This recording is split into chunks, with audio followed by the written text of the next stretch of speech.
Want to remind you that on September last year, the GOOSE framework was adopted by Lido DAO. The GOOSE framework, it's a framework to set up the goals for the DAO. Want to remind you that on September for the DAO, and after that, on November, the DAO adopted the GOOSE goals, which was proposed to the DAO. And today we're going to focus on the whole period from the November when the proposal was accepted by Lido DAO till today, and try to go through all the goals that were proposed and find out which milestones achieved, what is the results of the contributors' work, and what is the progress on specific projects. Today, the contributors will present you and show you and tell you about their contribution. Hope you will enjoy it, and please feel free to ask questions. We will have a Q&A questions, Q&A sessions at the end of the call. We will cover all that would be asked on the chat in the right on YouTube stream. Before we started, let's just shortly remind all the goals we have. The goal first is Lido DAO has effective decentralized governance. The second one is Lido attract the best validator set in the market. And the third one is stETH is the most used token in Ethereum ecosystem. And we will start from the first goal. I would ask Kadmil to start and tell us more about the Lido DAO has effective decentralized governance goal. Kadmil, the floor is yours. Thank you. Let me proceed with effectiveness and decentralization of Lido DAO governance update. Basically, the goal, give me a second. The goal has three main deliverables and like the stream of work, three main streams of work. First is introducing new governance framework. I'll talk about it in a second, but basically the main takeaway, the main deliverable here had been GOOSE and parts of the process, public process regarding DAO work, supporting it going forward. Second one, and one of the biggest product changes and product deliverables DAO-ops has is dual governance. I'll touch upon it in a second. And there is a lot of work regarding like having better governance rails for operations, both internal and external ones. So without further ado, let's move forward. The main takeaway about better governance framework is GOOSE process itself, which we touched upon just now. And there is the second part to it, which had been introduced. It's called Ecosystem Granting Request, or EG. What the thing is, it's basically a template for teams to propose, like basically to tell the Lido DAO that they are up for proceeding towards goals. They are up to like doing some work to get like the DAOs closer to achieving GOOSE goals than like it was at the beginning of the like period or whatever. Having the template for asking for budget and doing specific work under this request sorts out three main things. First, it's like states the ground rules. First and foremost, sorry, it helps the DAO to proceed towards its goals. So having said I want to move there is one thing, like actually making steps is another one. So having an actual vehicle to grant the teams to move forward is like first thing to check. Second thing which EG covers and which EG helps up with is giving the community the exact vehicle to like the exact template, basically, to propose to DAO that, okay, we are willing to do this kind of, like, we are willing to make a progress towards achieving those things under this time and budget requirements and the restrictions. And the third thing which actually solves for is giving token holders the unified measure and unified expectation mark of sorts as to how to evaluate different grant requests and how to make decisions on top of those. The first egg had been approved by the DAO last December, I believe, granting current Lido contributors group like amount of DAI to proceed. So that's the work which which is being done under this egg request. So towards new eggs and new new goal set, new progress being made. What I should say as well, like being a DAO and progressing towards DAO's goals pushes teams to have quite a lot of transparency. The main example of that being this exact call. So if you have tuned in to YouTube, please send your questions. If it's afterwards, ping us on Twitter. We'll look to answer those. And basically, we want to give a proper update towards what kind of progress had been made towards those goals. That's this call is not the only one. Lido contributors are hosting calls of different sorts, of different nature, some periodically, some on ad hoc basis. So look forward for splendid node operator community calls, which are monthly and are led by node operator management team. Look forward for events on conferences. There is YouTube playlist on Lido Connect talks, which are I'm biased, but they are really great. And there are ad hoc calls about different themes and topics. So current contributors are working pretty hard to have the progress be as transparent as possible. Moving forward, second thing, which is called dual governance. That's a big research project. How big? Year and a half of research worth big. And the current status and what it actually is. Contributors are looking to have stETH as the most decentralized and the most DeFi kind of thing, kind of token there could be. And one of the things which DeFi protocols usually can uniquely allow for is the ultimate right to withdraw, ultimate right to leave the protocol in any case. So basically, dual governance allows to have stETH ensuring enough time lock for any governance decision to be sure this stETH can leave the protocol and not get touched by any kind of LDO token governance decision, which may seem controversial or may seem hurtful for stETH.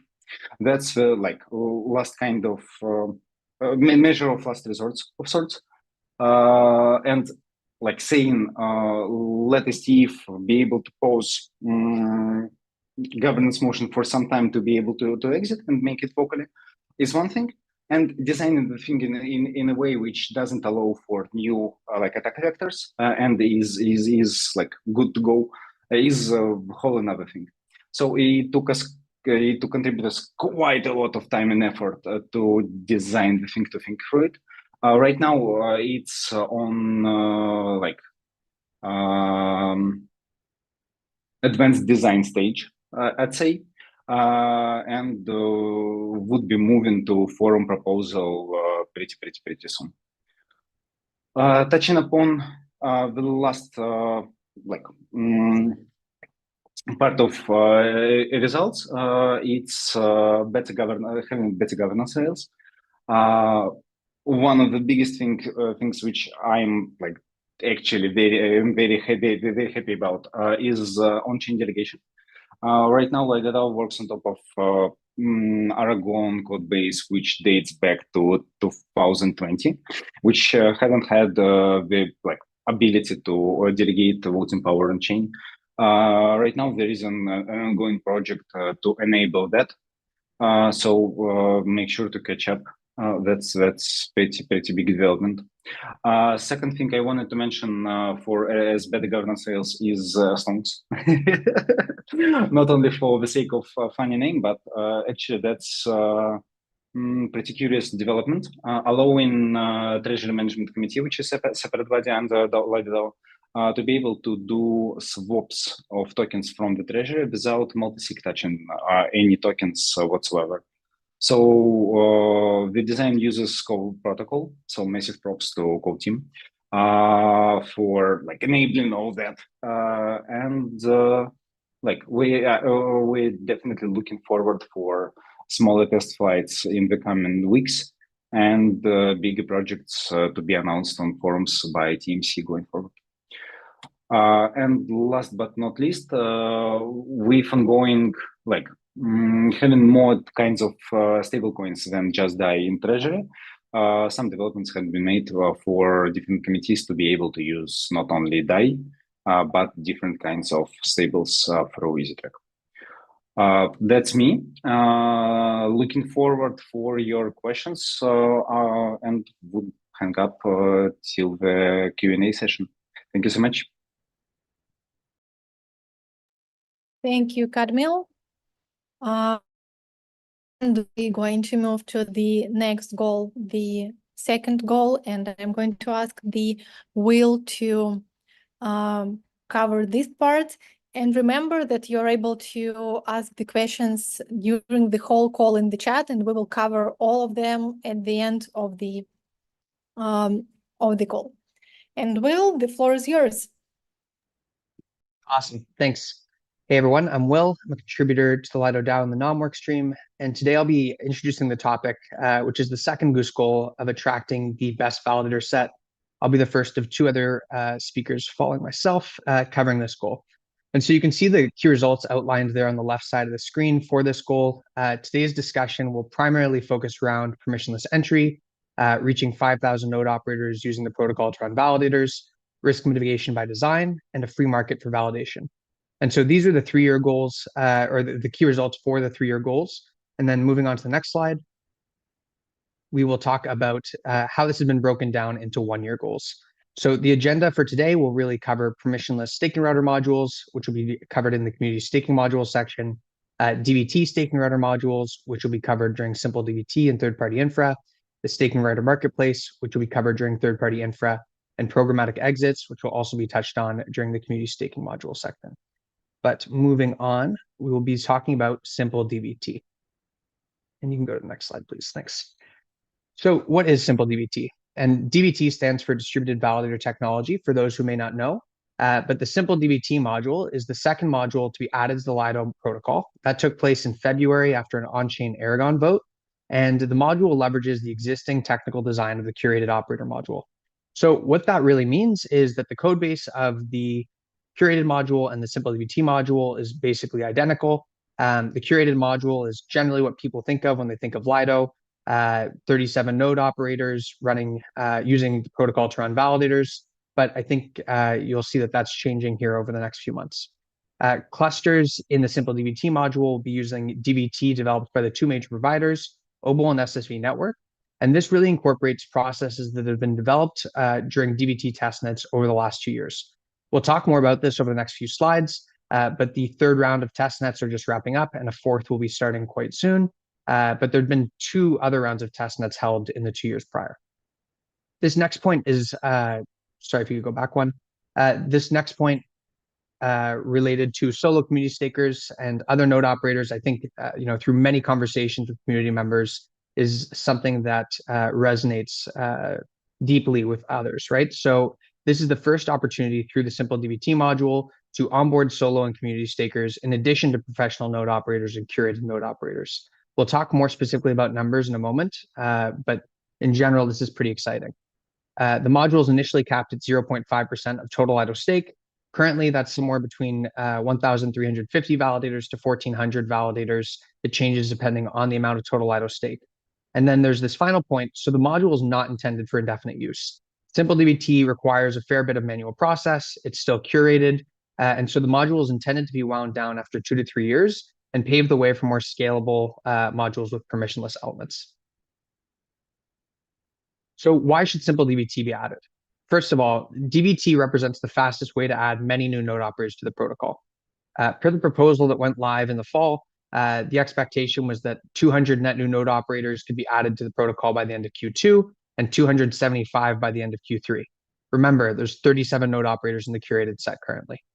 Number two, improve the decentralization, distribution, and resilience of underlying infrastructure.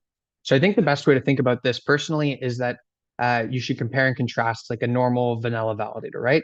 Maybe you have a solo staker running with a single server. It's reliant on a single internet service provider. It's reliant on a single power provider. That person lives in a single country and is potentially impacted by multiple single points of failure. And that's all just for one validator. But now let's take the example of a DBT cluster. And we'll say it's 4 people running a single node. The cluster is using threshold, it has threshold redundancy. So only 3 of those nodes need to stay online for the validator to actually still perform its duties. And all of those different nodes can now be in different countries. They could be using different kinds of hardware types. They could be using different kinds of execution layer, consensus layer clients, and all in, this really improves the resilience of that infrastructure. You've mitigated a lot of single points of failure because a lot of different things have to go wrong. And just based on all these different participants using different kinds of infra, you really improve the decentralization and distribution of not only the Lido and Ethereum protocols infrastructure, but that of the entire Ethereum validator set. Finally, for this slide, so simple DBT really presents an opportunity to battle test OBO and SSV-based DBT on mainnet. OBO and SSV have made tremendous progress over the last couple of years. You can see that just in the numbers of mainnet validators that are starting to be added to both of them. But this really presents an opportunity for the DAO to assess a small subset of the validator's performance on mainnet and really potentially justify scaled adoption for future modules in the future. So where we are today, starting on the OBO side of things. This first point's extremely exciting. The first mainnet validators are officially ready for deposits. So about a month and a half ago, the Lido Node Operator Subgovernance Group, which is a committee, a subcommittee of the DAO that helps with onboardings, proposed 161 participants for mainnet. This was across 2 cohorts, cohort 1 with 12 node operator clusters and cohort 2 with 14. In total, those clusters represent 161 participants, and 139 of those participants are net new to the protocol. So that includes 70 solo stakers, 28 community stakers, 41 professional node operators, and 22 members of the Lido and Ethereum existing curated set.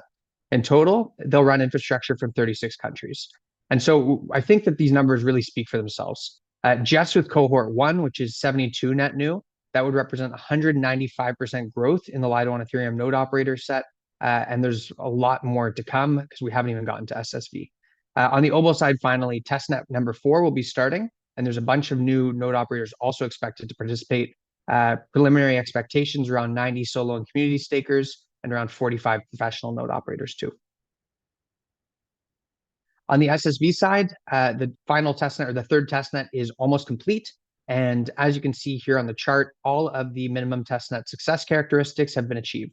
So both OBO and SSV had to surpass these minimum testnet success characteristics to move forward to mainnet. That includes uptime of 95%, SSV's almost at 99%, block proposal success rate of 70%. The SSV clusters are around 94%, a network attestation effectiveness of 72.44%. That's over the last 30 days for Haleski, and the SSV clusters had almost 81%.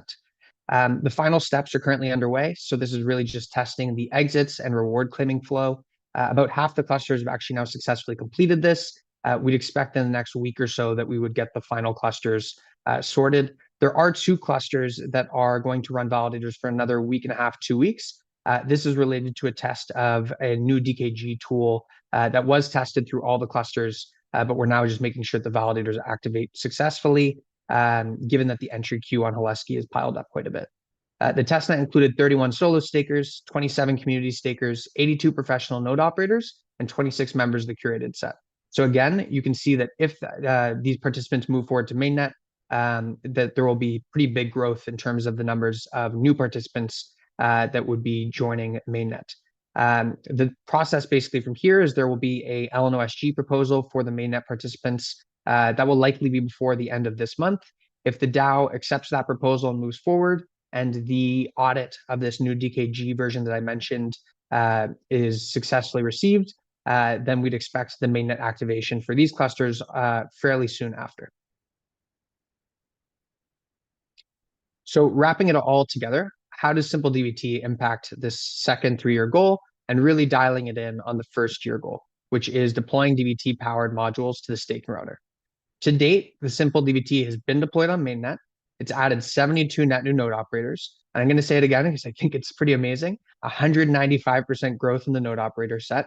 And there's 250 total expected near the end of Q3.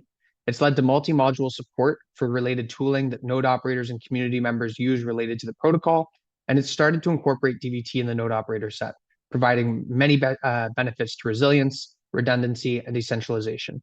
And over time, I would expect to see that these become more pervasive as Simple DBT goes up to that 0.5% cap, and then potentially new DBT modules come in the future. And that just leads to that final point that I want to touch on again. Simple DBT is a stepping stone to more scalable modules with permissionless elements. It's a really exciting first step. It's pretty amazing to see solo stakers and community stakers now just about to be running validators using the protocol. And I think it's a great segue into community staking, which you'll hear about next. Thanks. Okay, hello everyone. And the next topic is community staking module, the first ever permissionless staking module within Lido v2 modular architecture. Community staking development is a direct contribution to the goal of deploying a permissionless staking module. As initially stated in the Hasu's GOOSE proposal, a permissionless module can significantly contribute to the decentralization and credible neutrality of the Lido on Ethereum protocol. So what is community staking module and why it is called this? So also known as CSM, community staking module is aimed at attracting independent Ethereum stakers to participate in the Lido on Ethereum staking protocol as node operators. A special emphasis is placed on the user experience for the community stakers to ensure their participation.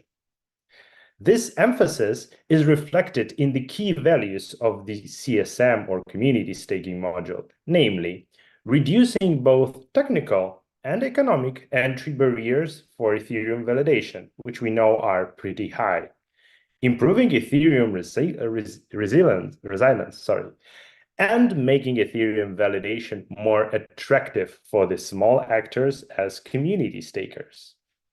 One of the most significant achievements in the CSM development was the approval of the proposed community staking landscape and of the further development of CSM with the snapshot vote that took place at the very end of 2023.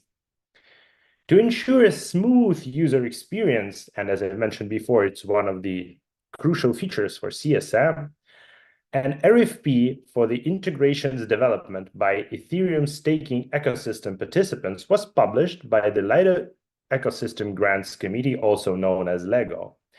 As for the closing date of the RFP, 6 proposals have been received from independent parties, including Dapnot, Sterium, and Nethermind. Currently, 3 grants are approved by the LEGO committee for the Simple DBT integration, and grants for CSM integrations are being considered. The most recent and by far the most exciting update on CSM development is the publication of the architecture description.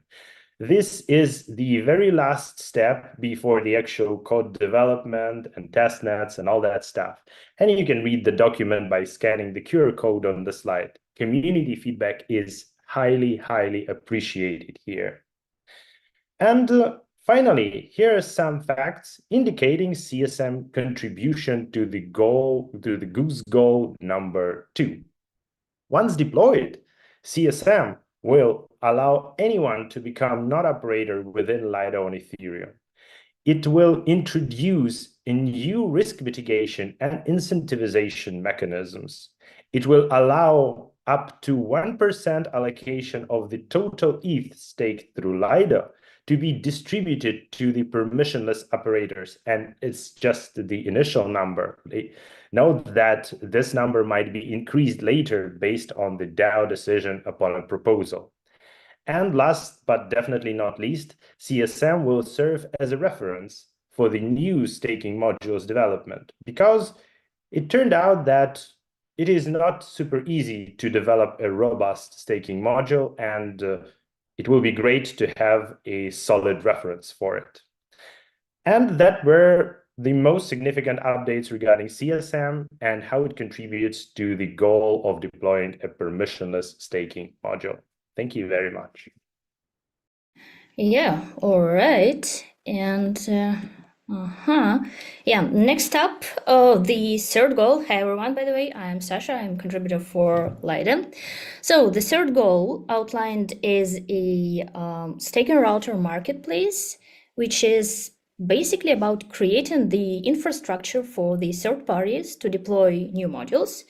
So with the advent of the staking router, it is now possible for different independent projects on Ethereum to build the solid ecosystem of modules, implementing various designs of like different risk mitigation mechanisms, different reward structures, and underlying like technologies as DVT, as Will mentioned before, within these new modules. So this goal incorporates different parts. Different parts. Just a sec. Yeah, perfect. So yeah, incorporates different parts that need to be developed, such as you can see, first, creating templates for the core components of the modules and comprehensive dev kit and solid testing environment. Second, providing guidelines and methodologies for those interested parties who are willing to build new modules. And third, providing an ad hoc support for module developers throughout the development process, I would say. What has been done in this direction over past months? So first of all, it is a set of materials and documents prepared that outline how the staking router contract works in general, outlines what the objectives for the community staking modules are, and these objectives can be taken into consideration by the developers while designing a module, and various available, I would say, schemes of collaborating with the Lido DAO with this regards. Among this document, interested parties can find a comprehensive guide called Module Development Lifecycle Methodology that basically contains like essential information for module developers and provides insights into the development of staking modules within the Lido Ethereum protocol. And this document is based on the current experience of the Lido contributors who are currently developing the community staking module, as Dmitry presented us. And it basically consists of such main parts as like step-by-step development flow, maintenance guidelines, interfaces, and a different way of interacting with them, signing keys management, and so on. Another document I want to mention is a technical guide, which is called Staking Module Code Development Starter Guide, which is basically a guide for, obviously, staking module code development, which provides instruction of setting up testing forks and mocks, as well as like valuable information about testing procedures and essential protocol scenarios. In terms of, I'll do a step back. So in terms of the templates, which are meant to be, I would say, the most useful things for the prospective developers aiming to build new modules for the Lido protocol, I want to highlight that the community staking module that Dmitry talked about previously is basically a base for future modules, since from the very beginning, CSM was designed to serve as, like as Dmitry mentioned, right, as a reference point to the various future modules that can even reuse the parts of the CSM code. Yeah, and that's it for the updates from the Valset side of things. And yeah, one additional note. So you might have noticed that there is one more goal outlined. Where it was? Yeah, the fourth one. It is about the implementation of the programmatically initiated exits, and this one will be covered next up as a part of the updates regarding the decentralization and security improvement section presented by the next speaker, I believe. So it's about time I passed the mic to Marin. Thanks, everyone.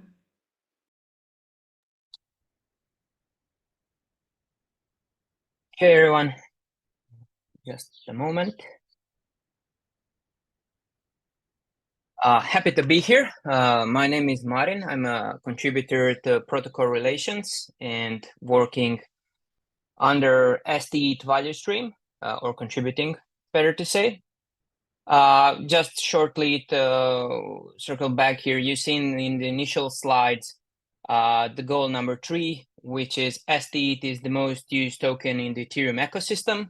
It's an overarching goal where the key results would be that the majority of stakers choose to stake with Lido. Highest network rewards are with the Lido software. Top 3 most used trading pairs in real volume. 0 security incidents that have monetary impact to stakers, and institutions use Lido to stake. I'm super proud to be able to actually present you that some points here actually are already in progress. So siphoning down, going to 1-year goal, obviously results are showing the key components which need to be tackled to ensure the success. So that being education, institutional staking, bring your own validator, channel approach, and liquidity. This all binds to stETH being the most used token in Ethereum ecosystem. So the highest friction that contributors met are actually lack of education and the complexities of the underlying protocol. So to be able to bring Ethereum staking to everyone, tremendous efforts are being made on the educational component. Institutional staking itself already has great progress, which I will report in a couple of slides later. So that's one of the targets that were addressed super early. Bring your own validator. You've seen the reports from community staking module. It's a component that will bring maximum scalability and decentralization to the protocol. Channel approach, obviously more towards integrations of the protocol itself, and stETH being distributed to most frequently say everywhere. But for this, you can think of it in traditional sense, B2B2C approach, where we have strong alliances with protocols and platforms that distribute stETH as a source of consumption of Ethereum staking. And liquidity obviously being the forte of the protocol itself, idea is to maintain this moat and to keep the leadership in this most important front. There we are slightly stuck with the presentation. Okay, so the largest highlight would be Lido on L2 with help of the ecosystem itself. Before GOOSE, you were able to utilize RepStat only on Arbitrum, Optimism, and Polygon.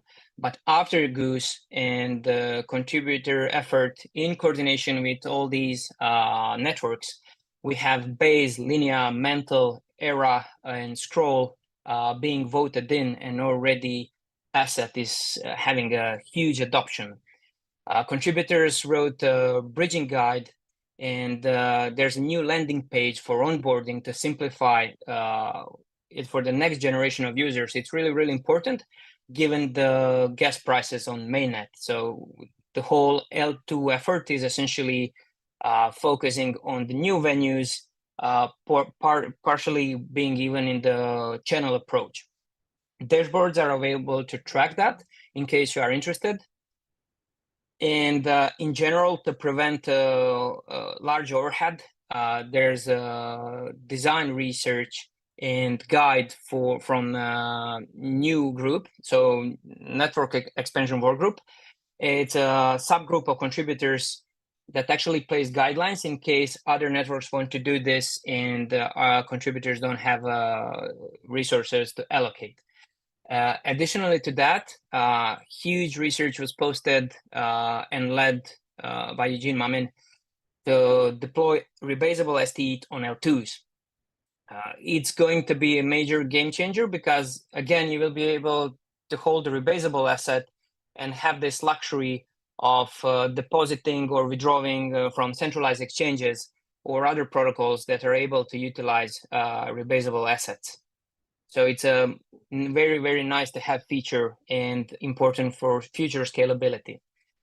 Also, you can find a blog post with a roadmap, more about the L2s and in-depth dives in case you're interested there. This is more a bit of a technical update because when you consider stETH as a value stream, it's not only protocol relations, it's not only analytics, it's not only communication contributors, it consists out of the tech contributors as well. So it's all unified in making stETH as the asset more successful. So the first two updates are kind of interconnected. Anchor widget supporting has been discontinued, and following the successful vote, user interface now redirects to IPFS version, which is a major improvement. Also, huge pushes are made on the Oracle's trust minimization, so testings are in progress on Sepolia.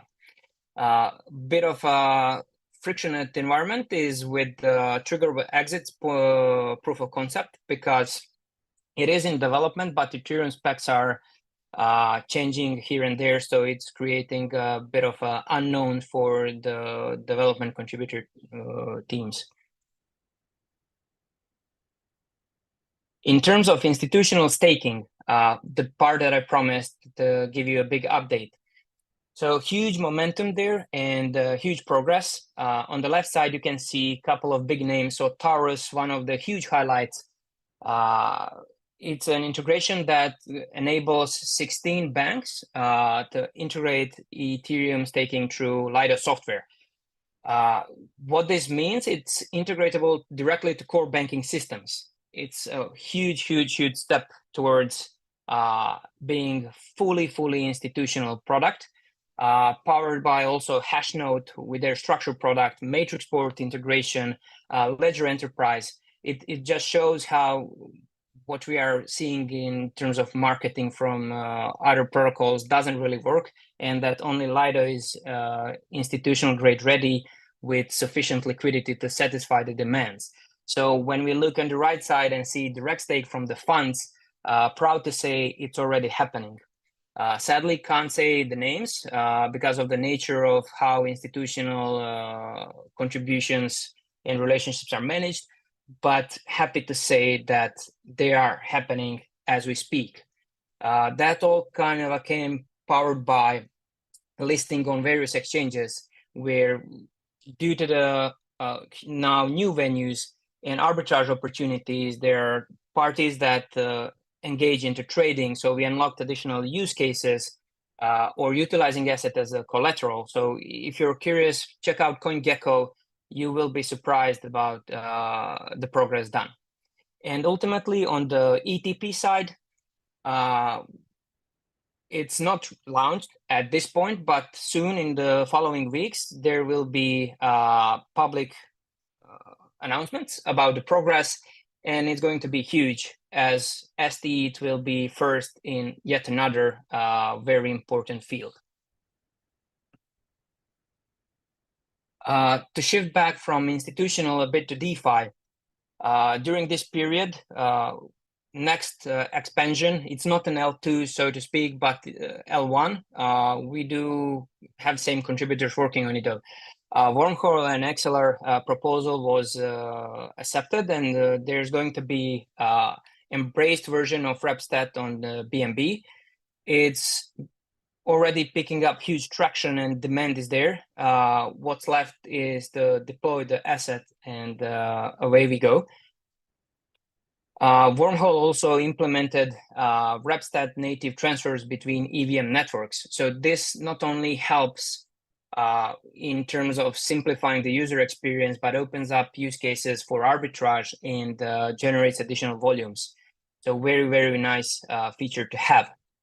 Additional steps were taken with protocols that have a close alignment Lido, where we have expanded together as a form of advanced collaboration, and you can utilize recursive staking. For example, we are Kian on multiple layer 2s now, Sommelier as well.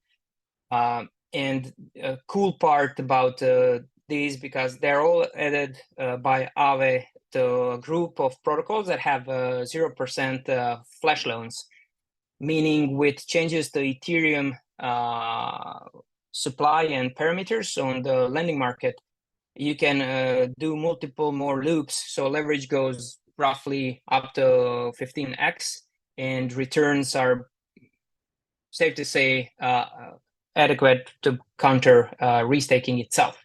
So do check it out.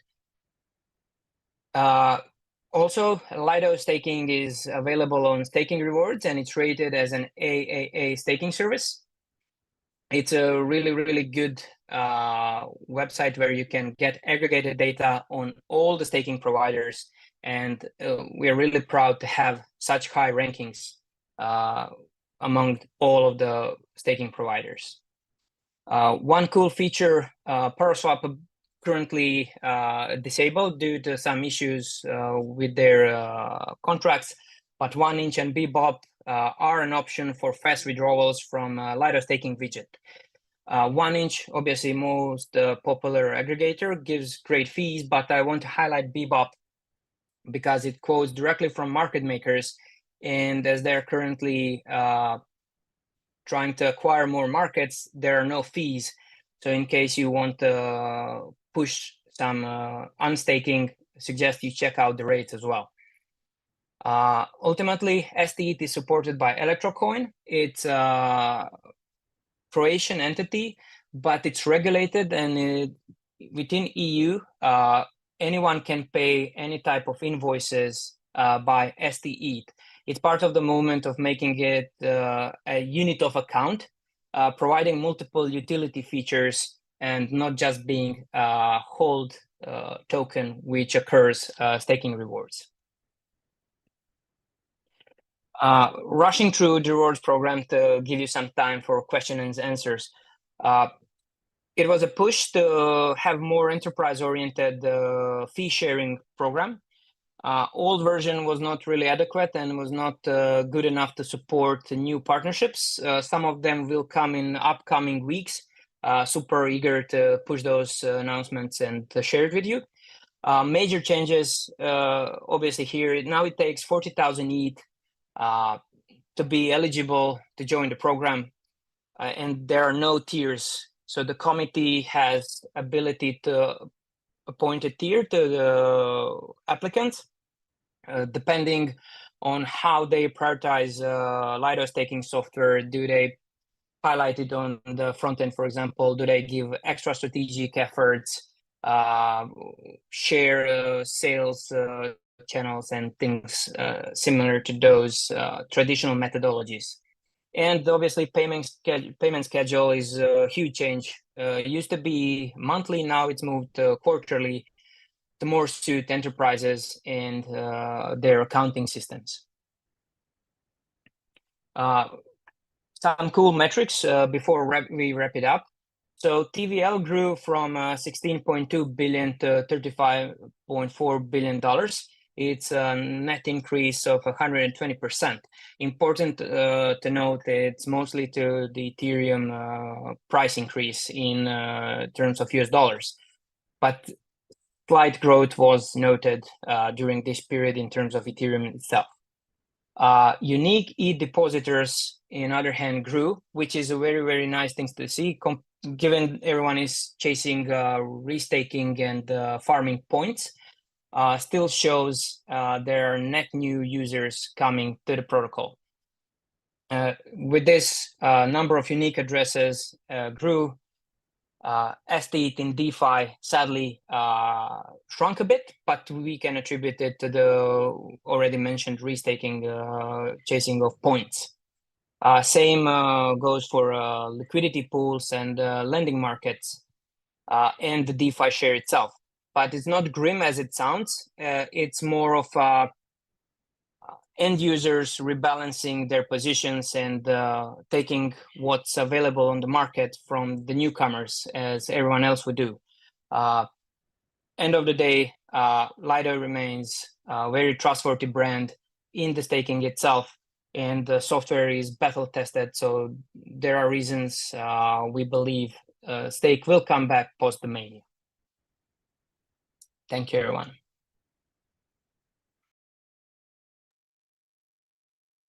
Thank you, Marin. And moving to the Q&A sessions, I see there are a few questions already on the chat box. I would propose to start from the question from my side. Wanted to ask how all those updates change the Lido scorecard. Is it changed somehow? And could you please answer regarding the updates you shared? What is new here? What is looks like a progress, and so on? If possible, let me start. I'll cover governance update. For little context, there is like Lido scorecard webpage on Lido landing. Basically, that's the list of criteria Lido DAO and Lido contributors are grading the progress so far up to different like edges of Lido DAO and Lido Ethereum. So jump into what governance like has to mention. As you may see, if you get to the page and try to find the word governance here, governance, most of things are under needs improvement, self-assessment category. Why? Because if you look at that, governance has significant safeguards. Most of contracts are directly upgradable through LDO vote. And like quite a lot of things need heavy improvement. What is about to change, hopefully, and what DAO-wide team works to make a change.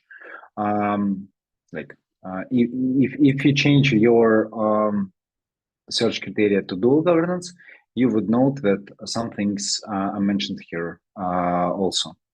Basically, entering the dual governance would get more safeguards for stETH token holders. It would allow the stakers to resist malicious governance capture. So those two things would be improved. I would note that Lido DAO wouldn't be able to suddenly change the validator set because updates to validator set would be routed through dual governance as well.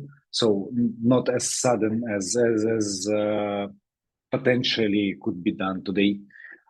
So this is one thing which will be working on improvement, not under the half a year we are discussing right now, but in the longer term, once it's deployed, once it's developed and deployed, we would get better in this regards. Another thing to mention is work around delegation. Namely, there are two criteria of scorecard calling out delegates. A robust set of governance delegates is something to like. We would be looking forward to work going forward, but don't have exact like ETAs or whatnot. And about on-chain governance, delegation for on-chain governance, as I've mentioned, there is development project like looking to go for a vote in the coming months. So it's around the corner. That's governance part.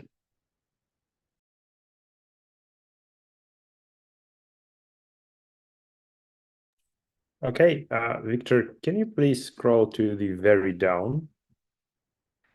I guess, yeah. So here's the thing that I can comment on. And as you may see, there is no way at the moment for the operators to join permissionlessly. That's why this thing needs improvement. And with CSM, this point will definitely move to either good or very good, because with CSM, a fully permissionless entry will be enabled for the Lido on Ethereum protocol, and based on the demand from the node operator side, even a target share of a module would probably be increased from the initial 1% to a higher values, depending on the demand and on the battle testing of the module. So I think that contributions made by validator set value stream are definitely should be reflected here once improved.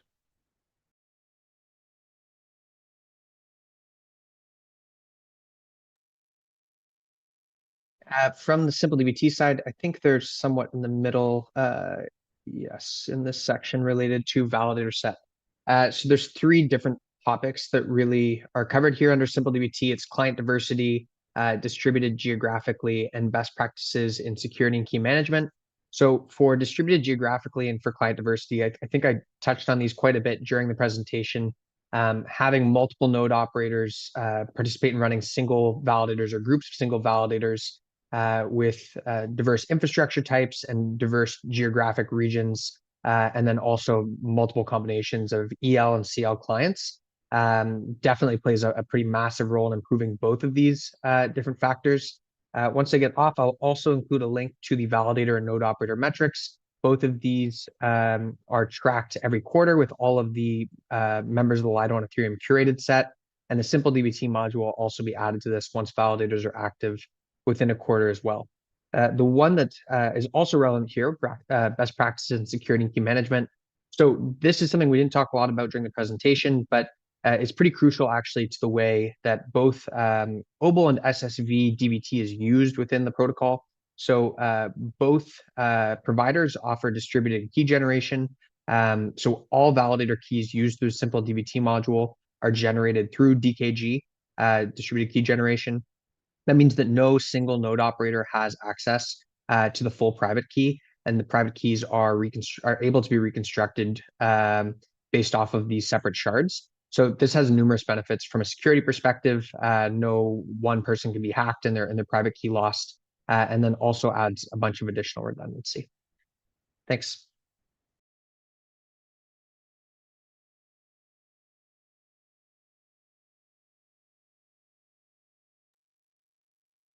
Thank you. Is there something to add from Marin or from Sasha?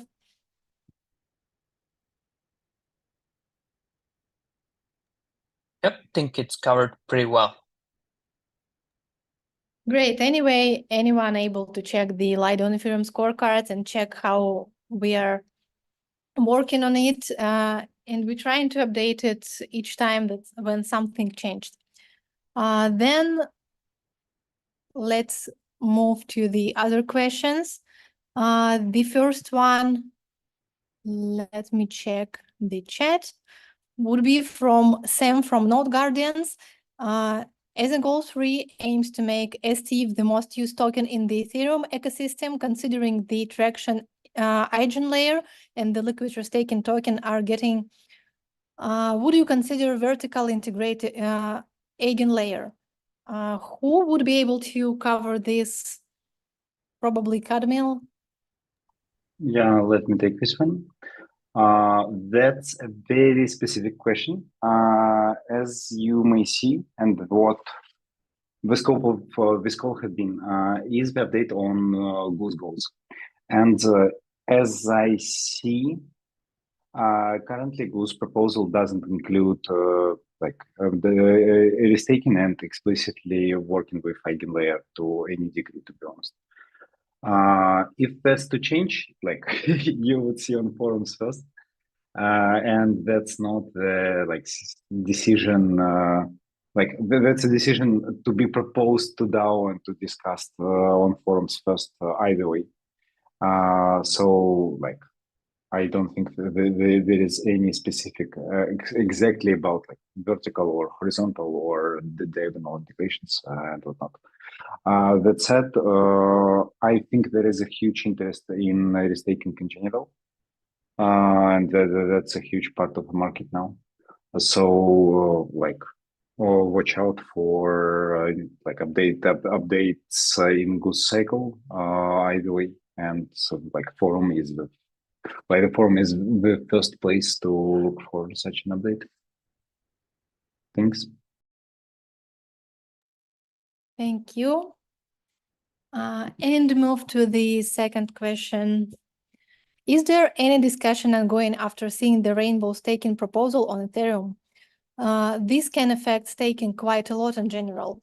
We've got some thoughts, but also wanted to see if there is any discussions going. Probably Dmitry could start, and the others would be able. Let me take that. First of all, it's a great pleasure to see involved participants watching our community update, because it's not a common thing to keep track of the Ethereum upgrades and Ethereum proposals. So speaking specifically about rainbow staking proposal on Ethereum, from the contributors group perspective, I would say that almost all of the proposals, meaningful or less meaningful, are discussed within the development team for sure. However, in my opinion, rainbow staking proposal is at the moment at a relatively early stages still. So nothing particular to share at the moment. For sure, this proposal has been considered as well as the others, but at the time being, the main focus of the development teams is on a more mature proposals, specifically proposals that would and EAPs that would be included into the next hard fork called Pectra. So I cannot say that there's something particular to share. However, if you want to have a big brain discussion, feel free to tag Lido on Twitter. And Twitter is a great place to share opinions, specifically from, I don't know, particular contributors regarding this topic. However, there is no general direction here. So this proposal is under consideration for sure. And once it will become more mature, the updates will definitely follow. Thank you, Dmitry. If anyone wanted to add something, feel free. And if not, let's move to the one more question, and probably the last one. But if you have something to ask, just do it during the next 1 minute. The next question is, great to see progress in dual governance research, but any plans in increasing the capable delegates in the governance? Probably it would be also to Victor. Yeah, I guess that's I shall take this one. Plans kinda like basically as you see, contributors are working to enable on-chain delegation. That's the prerequisite to like kind of prerequisite to start working on proper kind of delegation framework and look for progress in that regard. That said, it's quite a long-term project to be made. So I can't share any kind of ETA or direction apart from once you enable delegation, you want to actually have delegates to do stuff. As of now, Lido doesn't have like official delegation framework. There are addresses getting delegated VP on Snapshot because it's enabled. So that's something happening quite naturally. So like I would have to leave it as is. Like that's definitely on roadmap, but have no ETA or any other details to share at the moment. Thank you. And we're already an hour here, and that looks like the questions. There is no more question. The only one about the recording. Yeah, there would be a recording, and I would think that we can finish here. Thank you everyone who participated. It was really nice to see you today. And just to remind, you're also welcome on the Lido DAO research forum with any questions regarding the updates, progress, proposals, or anything else. And thank you to all the speakers who are today presented, all that Lido contributors did around the GOOSE goals, trying to achieve this in the best way possible. Thank you, guys. Thank you, Thank Jenny. you so It was a much. pleasure to be here.